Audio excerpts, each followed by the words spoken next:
இயேசு உங்களை நேசிக்கிறார். பிரியமானவர்களே, இந்த நாளில் ஆண்டவர் நம்மளோடு பேசும்படியாய் வேதத்தில் சில வசனங்களை கூட வாசித்து ஆண்டவர் நமக்கு கற்றுக் கொடுக்கக்கூடிய காரியங்களை பார்ப்போம்.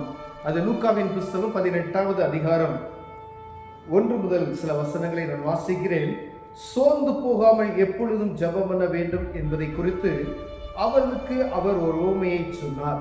பிரியமானவர்களே, நமக்கு அநேகருக்கு காணப்படுகிற பிரச்சனைகள் ஜெபத்துல நமக்கு பதில் கிடைக்கிறதா பதில் கிடைக்கலையா அப்படின்னு சொல்லி அநேக நேரங்களில் என்ன செய்கிறோம், ஜெபித்து கொண்டே இருக்கிறோம், ஜெபத்துக்கு நமக்கு பதில் வரலையே அப்படின்னு சொல்லி நம்ம வருத்தப்படுகிறது உண்டு. ஜெபிக்கிறதுக்கு நம்ம ஜெபம் கேட்கப்படுகிறதா அப்படிங்கிறதை பார்க்கிற அநேக முறைகள் நமக்கு சோர்வான இருதயத்தை நமக்குள்ள நம்ம உண்டாக்கி கொள்ளுகிறோம். பிரியமானவர்களே, ஆனால் ஆண்டவர் இந்த இடத்துல சோர்ந்து போகாமல் ஜெபிக்குவதற்கு ஒரு உவமையை சொன்னார் என்று வேதம் சொல்லுகிறது. பாருங்க, ஒரு பட்டணத்துல நியாயாதிபதி ஒருத்தர் இருந்தானா. அந்த நியாயாதிபதி பாருங்க, அவனுக்கு தேவனுக்கு பயப்படாதவனும் மனுஷர்களை மதியாதவனும் அந்த ஒரு பட்டணத்துல இருக்கிறான். அதாவது கர்த்தருடைய பயமே இருக்காது, மனுஷர்களை யாரையும் அவன் மதிக்கவே மாட்டான். அப்படிப்பட்ட ஒரு நியாயாதிபதி அந்த இடத்துல இருக்கிறான்.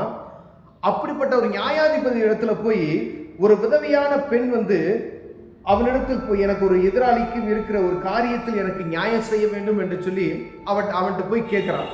அப்ப உலகப்புறமான கடவுளுக்கு பயப்படாத மனுஷனை மதியாத ஒரு மனிதன் பாருங்க, அடிக்கடி போய் அந்த காரியத்தை அவள்கிட்ட கேட்டுக்கொண்டே இருக்கிறது நிமித்தமாய் ஆண்டவர் சொல்கிறார், இவ என்னை அலட்டி கொள்ளாதபடிக்கு இவனுக்கு ஏதாவது செய்ய வேண்டும் என்று சொல்லி அவன் அந்த இரக்கமற்ற ஒரு மனிதன் என்ன செய்யறானா, அவருடைய நியாயத்தை விசாரித்து ஒரு காரியத்தை செய்கிறான்னு சொல்லி உதாரணமாக சொல்லப்படுகிறது. பிரியமானவர்களே, அப்ப பாருங்க, பின்னும் கர்த்தர் அவர்களை நோக்கி அநீதியுள்ள அந்த நியாயாதிபதி சொன்னதை சிந்தித்து பாருங்கள். அந்தபடியே தேவன் தம்மை நோக்கி இரவும் பகலும் கூப்பிடுகிறவர்களே ஆகிய நம்மால் தெரிந்து கொள்ளப்பட்டவர்களுக்கு விஷயத்தில் நீடிய பெருமளாய் இருந்து அவர்களுக்கு நியாயம் செய்யாமல் இருப்பாரோ அப்படின்னு போட்டிருப்பாங்க. உலகப்புறமாய் கடவுளுக்கு பயப்படாம மனுஷனை மதியாத ஒரு மனுஷன்கிட்ட போய் ஒரு விதவையான ஸ்திரீ நியாயம் கேட்கிறார். அவனுக்கு அந்த சகோதரிக்கு அவன் பாருங்க, தன்னை அடிக்கடி போட்டு அலட்டிக்கிட்டே இருக்காளே அப்படின்னு சொல்லி அவன் போய் அவனே ஒரு உதவி செய்கிறான். அப்ப அவன் செய்கிற பொழுது, நான் உங்களுடைய இரவு போல நீங்க கூப்பிடுகிற ஜெபத்தை நான் கேட்காமல் இருப்பேனோ அப்படின்னு சொல்லுவோம். அநேக நேரங்கள்ல நம்ம ஜெபிக்கிற ஜெபத்துக்கு பதில் இல்லை நம்ம நினைத்து கொண்டு இருக்கிறோம். நீங்க ஒரு நிமிடம் கண்களை மூடி நீங்க பாருங்க, நம்ம நடந்து வந்த பாதைகளை நம்ம திரும்பி பார்ப்போமானால், ஒருவேளை இன்னைக்கு நீங்க ஒருவேளை ஒரு ஜெபத்துக்கு ஒரு காரியத்துக்காக நீங்க ஜெபித்து கொண்டு இருக்கிறீங்க. அதே காரியத்துக்காக உங்களுக்கு அந்த கால தாமதம் ஆகலாம். ஆனா ஒரு 5 வருஷத்துக்கு முன்னாடி அப்படியே பாருங்க, நீங்க ஜெபித்த காரியங்கள், ஒருவேளை நீங்க 10 வருஷத்துக்கு முன்னாடி ஜெபித்த காரியங்களுக்குலாம் என்ன செஞ்சிருக்க, அந்த 5 வருஷத்துல ஆண்டவர் பெரிய காரியத்தை செய்திருப்பார். பலவீனத்துக்காக நீங்க ஜெபித்திருக்கலாம், தேவைகளுக்காக ஜெபித்திருக்கலாம், ஏதோ ஒரு வேலைக்காக நீங்க ஜெபித்திருக்கலாம், இல்ல ஒரு பிசினஸ்க்காக நீங்க ஜெபித்திருக்கலாம். பாருங்க, அந்த ஆண்டவர் உங்களுக்கு அதோடைய ஜெபத்தை கேட்டு அற்புதம் செய்திருப்பார். ஆனா நம்ம ஜெபிக்கணும். பாருங்க, அநேக முறைகள் நம்ம ஜெபிக்கிறவருடைய ஜெபம் எப்படி இருக்கிறதுன்னா, ஏதோ போய் கடமைக்காய் ஒரு 5 நிமிஷம் ஆண்டவரே இந்த காரியத்தை நான் செஞ்சுட்டேன் அப்படி சொல்லி சும்மா வாயிலாவா சொல்லிட்டு அப்படி ஜெபம் பண்ணிட்டு வர்றோம். ஆனா ஆண்டவர் சொல்ல பாருங்க, அந்தபடியே தேவன் தம்மை நோக்கி இரவும் பகலும் தம்மை நோக்கி கூப்பிடுவர்களாகிய தம்முடைய பிள்ளைகளை அந்த மாதிரி தெரிந்து கொள்ளப்பட்ட பிள்ளைகள் சொல்றாரு. அப்ப பாருங்க, கர்த்தர்கிட்ட நீங்க ஜெபம் பண்ணணும் அப்படின்னு சொன்னா அதுல ஒரு ஒழுக்கம், ஒரு நியாயம், ஒரு நீதி இருக்கணும். பாருங்க, நீங்க எதுக்காண்டி நீங்க ஜெபம் பண்றீங்க அப்படின்றதுல ஒரு காரியம் இருக்கணும். அலட்டிக்கிட்டு தேவையில்லாத காரியத்துக்கு நீங்க ஜெபத்துல போய் தேவ சமூகத்துல உட்கார்வது வீண். ஒரு காரியத்துக்கு, ஒரு குடும்பத்தினுடைய தேவைகள், உங்க பிள்ளைகளுடைய படிப்பு, இல்ல உங்க திருமணம், ஏதோ ஒரு திருமண காரியம், வியாபாரத்தினுடைய காரியம் அப்படின்னா தேவ சமூகத்துல போய் கருத்தாய் ஜெபிக்கணும். ஏதோ கடமைக்காய் போய் சும்மா நம்ம சர்ச்சில் போய் கொஞ்ச நேரம் ஜெபம் பண்ணிட்டு அப்படி ஏதோ பொழுது போய்கிட்டு வர மாதிரி ஒரு எங்க போறீங்கன்னா, கோயில் நிறைய பேர் பார்த்தீங்கன்னா கோயிலுக்கு போயிட்டு வரணுவாங்க, போய் கொஞ்ச நேரம் என்ன செய்வாங்க, அப்படியே சுத்திட்டு அங்கே கொண்டு அப்படியே ஸ்நாக்ஸ்லாம் சாப்பிட்டுட்டு வந்துருவாங்க. அது கோயிலுக்கு போறது சும்மா உங்க பொழுதை போக்குவதற்காக நீங்க அங்கே கடந்து செல்கிறீர்கள். ஆனா உங்களுடைய காரியங்களை கர்த்தருடைய சமூகத்துக்கு தெரியப்படுத்த வேண்டுமானால் இரவும் பகலும் தேவ சமூகத்தில் அதை சரியான முறையில் நீங்க செய்வீர்களானால் ஆண்டவர் அந்த ஜெபத்துக்கு பதில் தருவார். பிரியமானவர்களே, அதுல நீங்க கேட்கிற காரியத்துல ஒரு நியாயம் இருக்கணும். அது உங்களுக்கு தேவையில்லாத ஒரு காரியத்தை போய் ஆண்டவர்கிட்ட நீங்க கேட்டீங்கன்னா அவருக்கு பார்ப்பாரு, இது உங்களுக்கு தேவையே இல்லப்பா அப்படின்னு சொல்லி அதை ஆண்டவர் தர மாட்டார். அவ பாருங்க, அன்னாள் ஜெபிக்கிறார். அன்னாள் அவ மலடி என்று சொல்லப்பட்டு அவருடைய நாச்சியார் அவளை போட்டு ரொம்ப டிஸ்டர்ப் பண்றதை பார்த்ததுமே அன்னாள் பாருங்க தேவ சமூகத்துல போய் அது கண்ணீரை ஊற்றுறான். இப்ப துருத்தியில் ஆகுது வலித்த கண்ணீரில் ஆண்டவர் கணக்கு வைத்திருக்கிறார். பாருங்க, ஏலி பார்த்து அந்த ஆசாரியர் பார்த்து என்ன சொல்றாருன்னா, நீ மது குடிச்சிட்டு வந்து புலம்பிக்கிட்டு இருக்கியா அப்படின்னு கேட்கிற அளவுக்கு அவ மன கிளேசத்தை ஆண்டவர் சமூகத்தில் வெளிப்படுத்துகிறதை நான் பார்க்கப்படுகிறது பிரியமானவர்களே. அப்ப சொல்றா, நான் மன கிளேசமுள்ள ஸ்திரீ அப்படின்னு சொல்லி என் மனதில் இருக்கிறதெல்லாம் நான் ஆண்டவர்கிட்ட நான் கொட்டி வைக்கிறேன். பாருங்க, அடுத்த மனிதர்கள் பார்த்து ஆலயத்துக்குள்ள இவ புலம்புகிற காரியம் மதுபானம் பண்ணிட்டு வந்து புலம்புறாளா அப்படின்னு சொல்ற அளவிற்கு ஆசாரியன் பார்த்து கேட்கிற அளவிற்கு அவள் இருதயத்தை கொட்டுகிறதை நாம் பார்க்க முடிகிறது பிரியமான. அநேக நேரங்கள்ல இந்த மாதிரி நிறைய பேர் அப்படி ஜெபம் பண்ணுவாங்க வீட்டுகளில். ஆனா இப்ப ஆலயத்துல போய் புலம்பி தவிக்கிறத ஒரு காரியத்தை வேதத்தில் எழுதி வைத்திருக்கிறது பிரியமானவர்களே. அப்ப நம்ம ஜெபிக்கிற ஜெபம் ஒரு ஏதோ கடமைக்க அல்ல.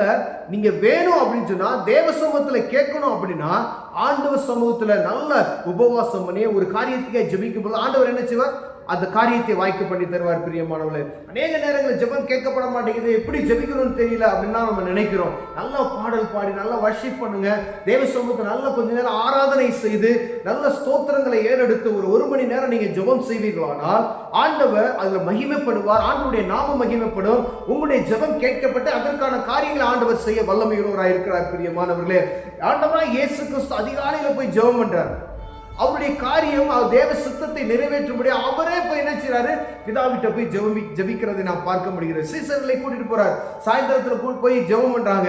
ஒவ்வொரு ஊழியக்காரர்களை பாருங்க, மாலை நேரத்தில் தானியேலை பாருங்க, 3 வேளை அவர் ஆண்டு தேவ சமூகத்துல போய் காலை மாலை இரவுன்னு சொல்லி ஜெபிக்கிறாரு. அவர் செய்து வந்ததை சரியான ஜெபித்து கொண்டே வந்தார் அப்படின்னு. அப்ப நம்ம எதுக்காண்டி ஜெபிக்கிறோம்? நம்முடைய தேவைகளுக்கு ஜெபிக்கிறதுல அது அக்கறைக்கிற ஜெபமா இருக்கிறது பிரியமானவர்களே. ஒரு தேவை, நீ நல்ல தேவ சமூகத்துல போய் அமர்ந்து உங்க தேவையை சரியா ஆண்டவருக்கு நீங்க சொல்லுவீர்களானா ஆண்டவர் ஜெபத்தை கேட்பார். 2வது ஒரு காரியத்தை பார்த்தீங்கன்னா, உங்கள்கிட்ட ஆண்டவர் ஜெபத்தை கேட்பதற்கு அதுக்கு தகுதியுள்ளவர்களாய் நம்ம இருக்கிறோம். எல்லா ஊர்ல இருக்க எல்லா காரியத்தையும் நம்ம செய்து விட்டு நல்ல மதுபானம் குடிக்கிறது, நல்ல ஸ்மோக் பண்றது, சண்டை போடுறது, குடும்பத்தை வந்து மதிக்கிறது இல்லை, பிறரை மதிக்கிறது இல்லை, அப்படிப்பட்டான காரியத்தை செஞ்சுட்டுலாம் நீங்க 1 மணி நேரம் நான் ஜெபம் பண்றேன் அப்படின்னா ஆண்டவர் ஜெபத்தை கேட்க மாட்டார். அப்ப ஆண்டவர் பிள்ளைகள் இப்படிதான் இருக்க வேண்டும் என்று வேதம் சொல்லி கொடுத்திருக்கிறது. அவர் நமக்கு சொல்லி கொடுத்திருக்கிறார். அப்படிப்பட்டவருடைய ஜெபத்தையே ஆண்டவர் கேட்பார். நீங்க ஒருவேளை நான் நான் உலகமான மனுஷன் மாதிரி நான் வாழ்ந்துட்டு தேவ சமூகத்துல போய் நான் 1 மணி நேரம் ஜெபம் பண்ணேன், ஆண்டவர் எனக்கு ஜெபத்தை கேட்கல அப்படின்னு சொன்னா அப்படி ஒரு நாள் ஆண்டவர் செய்யவே மாட்டார். ஆண்டவர் உங்களுக்கு அற்புதம் செய்வாரு, நீங்க போய் ஊர்ல எப்படி வேணா நீங்க வாழ்வீங்க அப்படின்னு சொன்னா அது ஆண்டவர் செய்வதற்கு நியாயமே இல்லை. அது உலகத்துல இருக்கவே தான் செய்வான். அவன் வேற எந்த காரியத்தை செய்யறாரு. கர்த்தருடைய பிள்ளைகளுக்கு செய்யக்கூடிய காரியத்துக்கு ஆண்டவர், நீங்க தேவ சமூகத்துல போய் ஆண்டவர்கிட்ட போய் சரியான முறையில் நீங்க நடந்தீங்கன்னா, அவருடைய பிள்ளைகளை நீங்க நடந்தீங்கன்னா, கர்த்தருடைய பிள்ளைகளை நான் சொல்றேன், கிறிஸ்தவர்களுக்கு நான் சொல்றேன், நீங்க மனம் போன போக்குல வாழ்ந்துட்டு நீங்க போய் தேவ சமூகத்துல ஜெபம் பண்ணீங்கன்னா அந்த ஜெபம் கேட்கப்படாது. ஆனா கர்த்தருடைய பிள்ளைகளாய் நல்லா ஒழுங்கா சர்ச்சுக்கு போகணும், நல்லா ஜெபம் பண்ணணும், பிரேயர் பண்ணணும், பைபிள் வாசிக்கணும். அதே போல அப்படியெல்லாம் நீங்க கரெக்டா நடந்துட்டு ஒரு காரியம் உங்களுக்கு நிறைவேறலைன்னா தேவ சமூகத்துல போய் ஜெபிக்கணும். அப்ப ஆண்டவர் அந்த காரியத்தை வாய்க்க பண்ணி தருவார். ஒருவேளை ஆண்டவருக்கு சித்தமா இருக்குன்னா என் பிள்ளைக்கு இது தேவை, ஒருவேளை நீங்க ஒரு காரியத்தை கேட்கறீங்க, இது நிமித்தமா நீங்க கஷ்டப்பட போறீங்கன்னா ஆண்டவர் அதை செய்ய மாட்டார். ஒருவேளை காலதாமதம் பண்ணுவார். ஏதோ ஒரு காரியத்துக்கு ஆண்டவர் காலதாமதம் பண்ணுவார். ஒருவேளை 1 வருஷத்துல கொடுப்பார். ஒருவேளை உங்க தேவைகள் அர்ஜென்டா இருக்கும். நாளைக்கு ஒரு இடம் வாங்க போறீங்க, ஒரு இடத்துக்கு வாங்குறதுக்கு பணம் தேவைப்படுது. அப்ப அந்த பணத்துக்கான ஒரு காரியம் ஒரு அர்ஜென்ட் அப்படின்ற போது ஒரு லட்சக்கணக்கான பணம் நமக்கு வேணும் அப்படின்னா ஆட்களை உருவாக்கி உங்களுக்கு என்ன செய்வார்? அது கொடுப்பதற்கான வாசல்களை திறக்குவார். ஆனா அதே தவறான முறையில கிடைக்கும், லாட்டரி வாங்கணும்னா கிடைக்கும் அப்படிலாம் நீங்க நினைக்க கூடாது. ஆண்டவர் கொடுக்கிறது பர்ஃபெக்டா கொடுப்பார். யாரை கொண்டு உங்களுக்கு செய்ய வேண்டுமோ அதை செய்வார். நீதியாய் நேர்மையாக அதை செய்து கொடுப்பார் பிரியமானவர்களே.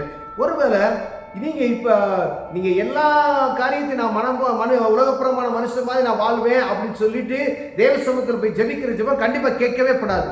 அப்ப ஜெபிப்பதற்கு ஒரு முறைமைகள் இருக்கிறது.